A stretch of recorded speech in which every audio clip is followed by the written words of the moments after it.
Habari za wakati huu mpenzi mtazamaji wetu, na karibu katika utabiri wa hali ya hewa ambao ni wa saa 24 zijazo kuanzia saa 3 usiku wa leo.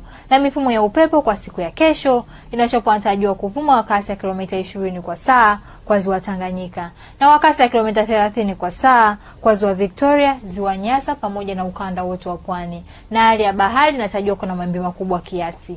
Wakati mifumo ya anga bado inaendelea kuonyesha ongezeko la viashiria vya mvua hususan katika maeneo ya ukanda wa pwani. Na mamlaka ya hali ya hewa Tanzania inatoa angalizo ya uwepo vipindi vifupi vya mvua kubwa.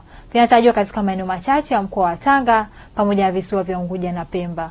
Hivyo wakazi wa maeneo hayo hatua stahiki ni vyema kuchukuliwa. Na kwa usiku wa leo ni matarajio yetu kuwa maeneo yanayozunguka ziwa Victoria, magharibi mwa nchi yetu pamoja maeneo ya ukanda wa pwani kaskazini, maeneo haya yanatarajiwa kuwa na hali ya mawingu kiasi.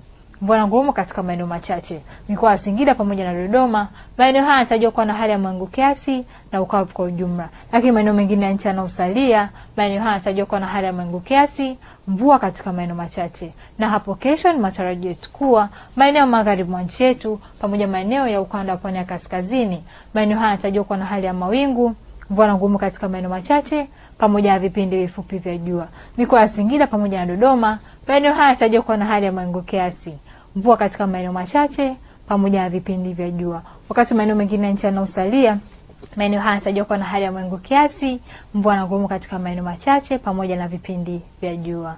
Na kutoka mamlaka ya hali ya hewa Tanzania hatuna la ziada. Ulikuwa nami Beka William, tukutane hapo kesho muda wakati kama huu.